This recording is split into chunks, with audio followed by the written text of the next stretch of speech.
One day Edward was talking to Douglas. They had heard that steam engines were being put out of service across the island and replaced by new diesel engines. "They're being turned into scrap," said Edward quietly. "Don't mention that word," Douglas gasped. "It makes my wheels wobble." "I agree," replied Edward, "but the Fat Controller says he will make sure there are always steam engines on his railway. I'm glad we work for the Fat Controller," smiled Douglas. That night, Douglas was still working. He had taken the midnight goods train to a station at a faraway part of the island, where only the diesels worked. He was just shunting ready for his return journey when he heard a faint hiss. "That sounds like a steam engine," he thought in surprise. The hiss came again. "Who's there?" asked Douglas. "I'm Oliver," whispered a voice.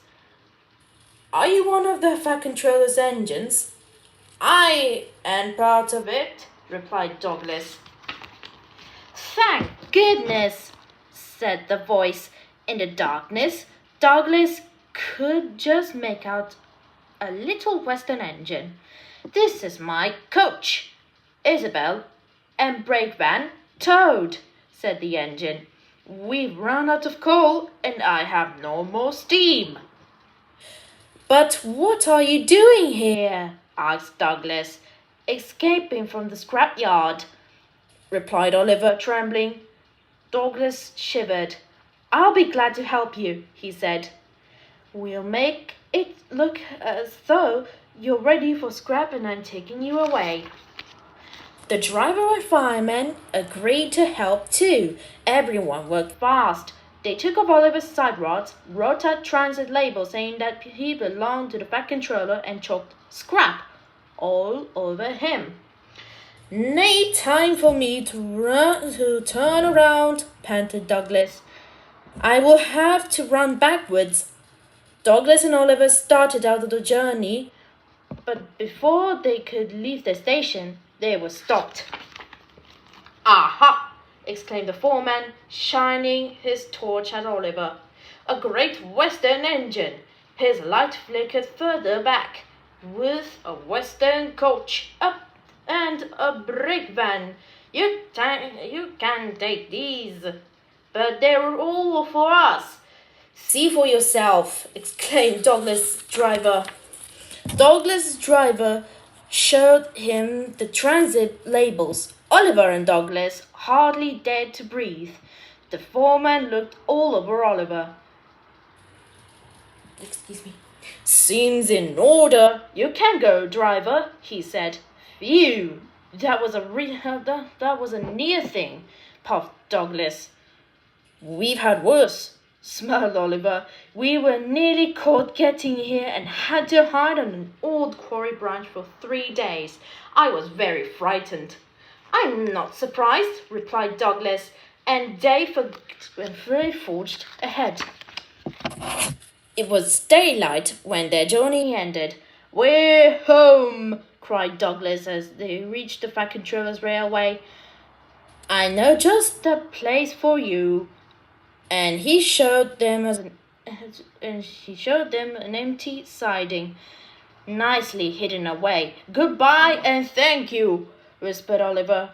"I was happy to help," smiled Douglas, and he puffed away. Back at the shed, Douglas told the other engine all about Oliver. They were very excited and agreed that something must be done for him. "The Fat Controller will have to know," said James. "Douglas should tell him at once," added Gordon firmly. "Well, here I am," said a cheerful voice. "Now, what all this about?"